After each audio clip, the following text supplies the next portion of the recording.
सज्जन जितने भी पधारे हुए और जो नहीं आए उनका भी स्वागत है। अभी मेरे से पूर्व वक्ताओं ने कई सारी बातें यहाँ बोली। समाज में हर व्यक्ति चाहता है कि समाज विकास करे। समाज में जितनी भी चीजें जो हो रही है वर्तमान में सही नहीं हो। आज हमारा समाज, हम उस समाज से आते हैं जिसने 1 साल नहीं, 100 साल नहीं, हजारों साल, सदियों राज किया। नेतृत्व का गुण हमारे डीएनए में है। हमने सदियों राज करके और इस विश्व को, मैं सिर्फ भारत की बात नहीं कर रहा, विश्व को सभ्यता और संस्कृति दी, उस समाज से आते हैं।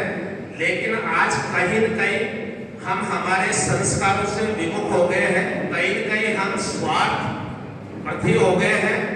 आज हमारे शिक्षा का स्तर दिनों दिन गिरता जा रहा है। जब तक कोई भी समाज शिक्षित नहीं होगा, विकास नहीं होगा। क्योंकि आप सबको मैं बताना चाहूंगा कि देश आजाद हुआ, उसका नुकसान सिर्फ एकमात्र राजपूत समाज को हुआ। हम 15 अगस्त को स्वतंत्रता दिवस मनाते हैं, लेकिन उससे नुकसान सबसे ज्यादा राजपूतों को हुआ। क्योंकि आजादी से पहले आम राजपूत ने सिर्फ युद्ध लड़ा और वो एक सैनिक के रूप में काम किया। आजादी से पहले भी बढ़िया व्यापार करता था, पंडित पढ़ाई करता था, हर व्यक्ति अपना कार्य करता था, उसके पास कार्य कुशलता। राजपूतों का जैसे ही आजादी हुआ तो हमारे पास हुनर ही नहीं था।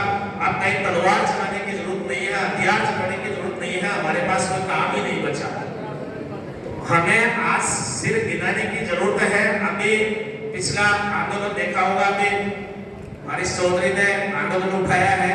हमें आरक्षण को जो 10% का भी मिला है, मैं धन्यवाद करना चाहूंगा राजस्थान सरकार का, जिसने यहाँ सारे बैरिकेड्स हटा के और उसका फायदा हमारे समाज को मिला है। 10% जो ईडब्ल्यूएस का आरक्षण है, उससे काफी सारा फायदा हमारे समाज को मिला है।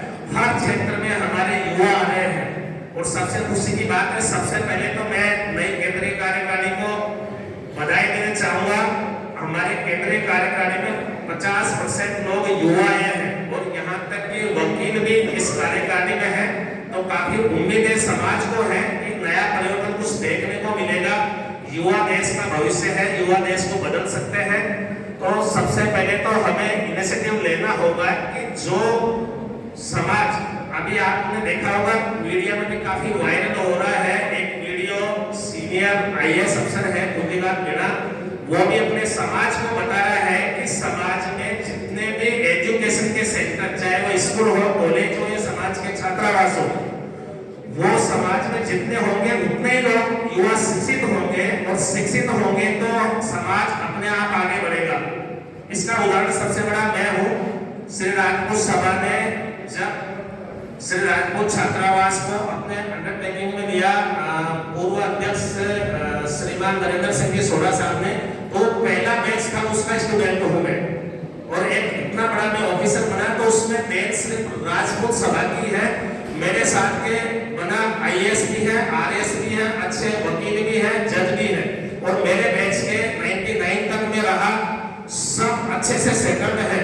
तो हमें छोटे से गांव से आए, हमारे पास घर वालों के पास इतना पैसा नहीं था कि कैपिटल में रहकर और हमें पढ़ाया जाए।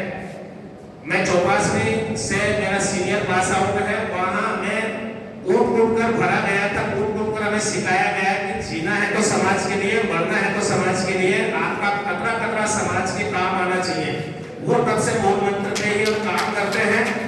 और मेरा तो जीवन ही मैं जब धन्य मानूंगा जब मेरा एक एक बूंद समाज के काम आ जाए। अभी सर्व शिक्षा फरमा रहे थे कि समाज जाग आ रहा है।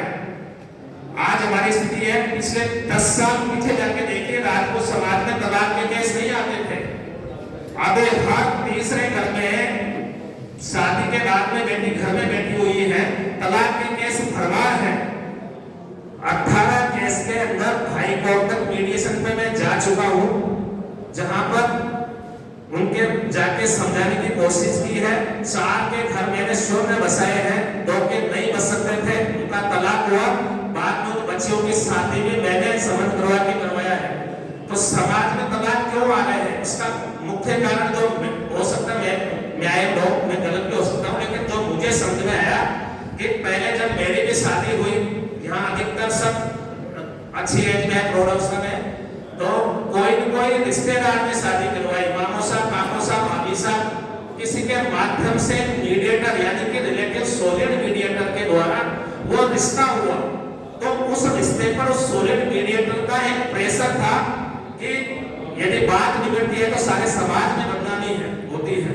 आज जितने भी संबंध हो रहे हैं वो सोशल मीडिया के द्वारा हो रहे हैं, वहां कोई भी उस रिश्ते पर एक प्रेशर नहीं है समाज का, वहां पर कोई प्रेशर नहीं होने की वजह से वो सोशल मीडिया का रिश्ता जैसे बनता वैसे तुरंत टूटता है।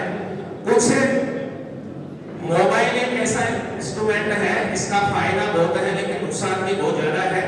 हमारे छात्राओं को जो महिला शक्ति है उसको भी समझने की जरूरत है कि छोटी मोटी कोई बात होती है, पहले साधन नहीं थे तो लड़की ससुराल में आई, यदि कोई बात भी हो गई तो वो पियर तक सूचना नहीं पहुंचा पाती थी और एक सप्ताह में सारी बातें ठीक हो जाती थी, वो अच्छे से घर चलता था।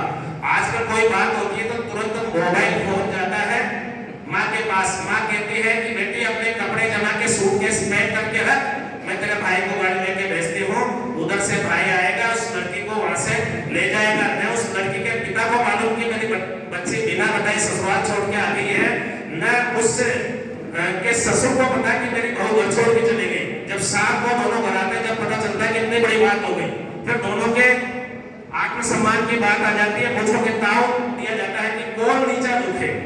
इसके लिए कि मीडिएटर ने समस्या ने सुझाव दिया था कि एक ऐसी कमेटी मैं अध्यक्ष साहब से निवेदन करूंगा कि बनाया जाए जो राजपूत समाज में ऐसे छोटे मोटे, मैंने खुद ने ऐसे केस उठाए तो मैं जानता हूं कि समाज में आज के कोई प्रॉपर समझाने वाला बिना किसी भेदभाव के आए तो आज भी समाज हमारा बहुत अच्छा है, समझता है, बात को सुनता है और वो घर वापिस समझता है।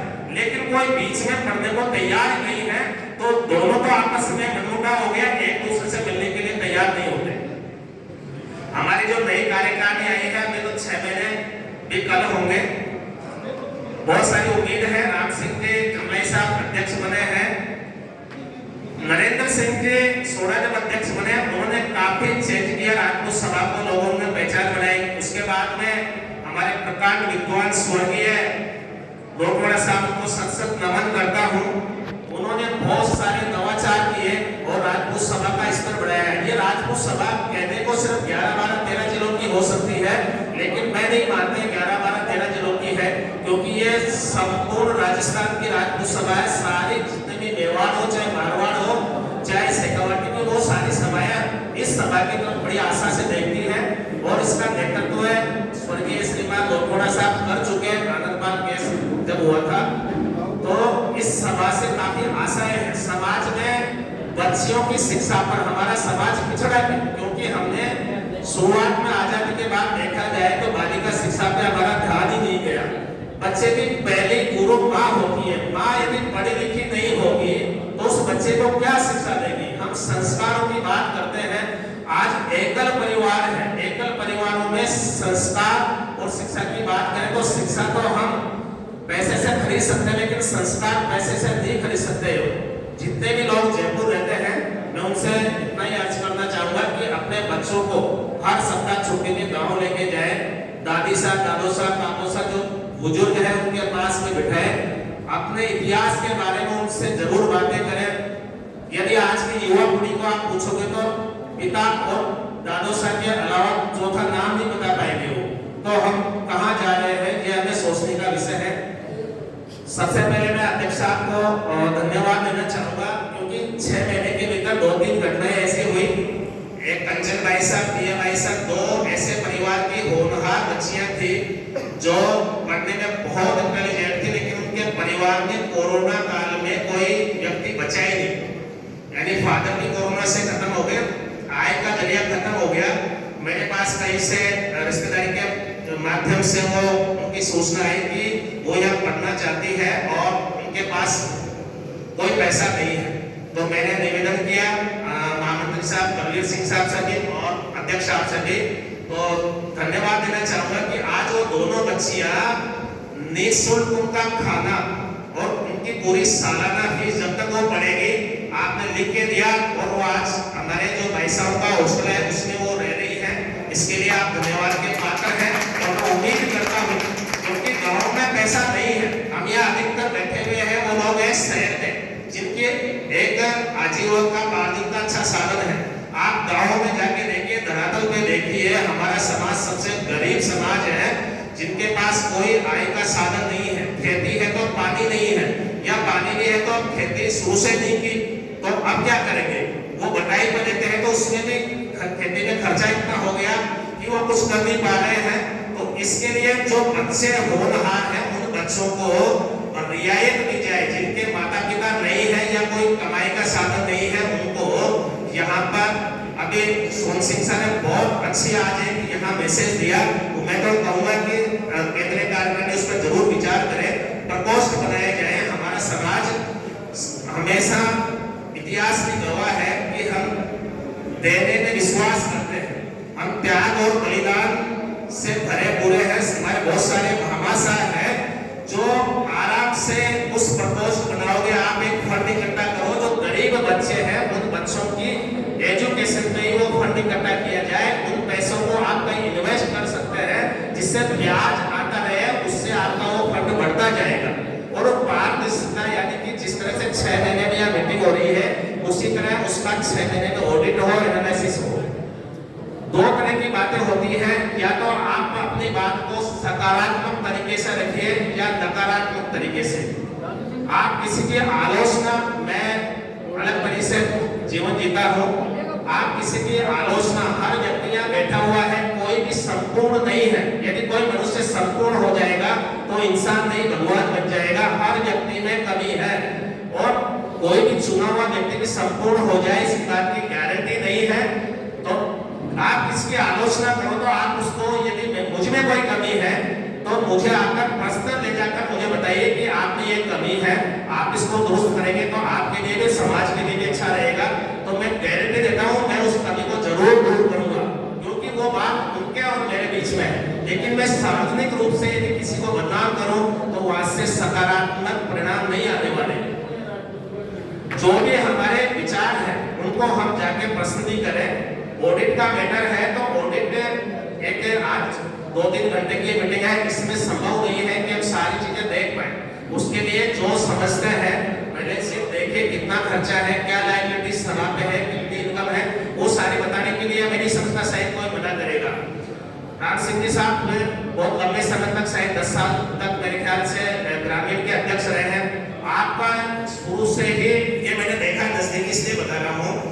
बालिका शिक्षा में स्पेशली क्योंकि गाँव में आपके घर अभी उसमें कई योगदान, मोती सिंह जी राठौर साहब का भी, सावली साहब का एक टीचर है और कैलकुलेशन उनकी बहुत अच्छी है, तो उनका भी सहयोग रहा।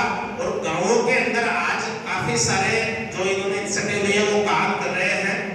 और बालिका शिक्षा यदि हमारी अच्छी होगी तो हमारे बना लोग भी पढ़ेंगे। एक में जो सबसे ज्वलंत मुद्दा है जिसमें से समाज या राज्यसभा काम कर रही है या नहीं कर रही है, क्योंकि हमारे समाज में आज गांव में जाके देखिए आप, हर गांव में यदि वह 100 घर राजपूतों के हैं तो वहां पे 20 से 30 बना और एज मिलेगी जिनकी शादियां नहीं हो रही। उसका मुख्य कारण यह है कि हर गांव की लड़की भी शहर में आना चाहती है, गांव में कोई शादी नहीं करना चाहती, या कोई रिश्तेदार का संबंध कराने में बीच में पड़ना ही नहीं चाहता।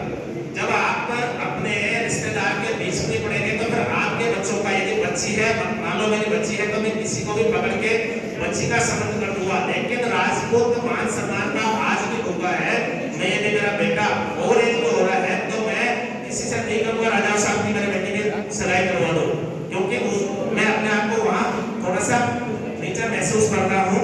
तो आपको क्या रिश्तेदारों को दिखाई नहीं दे रहा कि वो बच्चा और एज हो रहा है? मेरी ड्यूटी बनती है एज ए मामोसा जो भी आप करते हो, आप उस बच्चे का समझ लेके जाइए। लोग सरकारी नौकरियां कितने लोगों को मिलेगी, प्राइवेट सेक्टर में भी अच्छे अच्छे पैकेज हैं।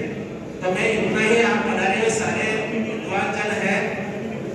एक तो इसमें कोई राजपूत सभा का भी विशेष रोल नहीं है। आप अपने आप इनिशिएटिव लीजिए कि मुझे हर साल 4 से 5 सगाई ढूंढ के जो मेरे रिश्तेदार हमारा रहेगा बच्चा उसकी करवानी है।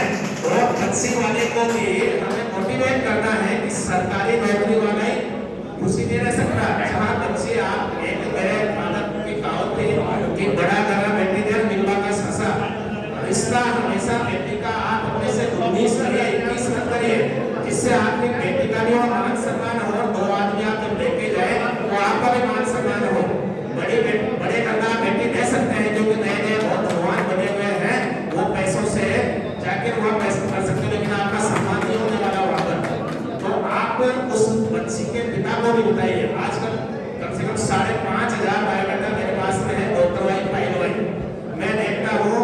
हमने भी कई सम्मेलन करवाए थे, जब बनाया जब वहाँ पर योग्य बच्चियों के बायोडाटा तो बहुत आए, लेकिन आपको सुनकर ताजुब होगा कि वहाँ पर एक भी योग्य बायोडाटा दिया है जिसकी सरकारी नौकरी लग गई है, 10-20 लाख का प्राइवेट पैकेज है, एक भी बायोडाटा वही दिया है। क्योंकि कहीं न कहीं हमारे मन में वो लालच आज भी है, या फिर उन बनाओ की सगाई रिश्तेदार अच्छी पार्टी से घर बैठे करवा देते हैं, तो वो बायोडाटा लेके क्यों आएंगे? तो ये एक समाज में क्या हो रहा है, धनवान कैटेगरी अलग और गरीब कैटेगरी अलग। इससे यदि हम इसमें समानता नहीं लाएंगे तो समाज उन्नति की ओर अग्रसर नहीं होगा।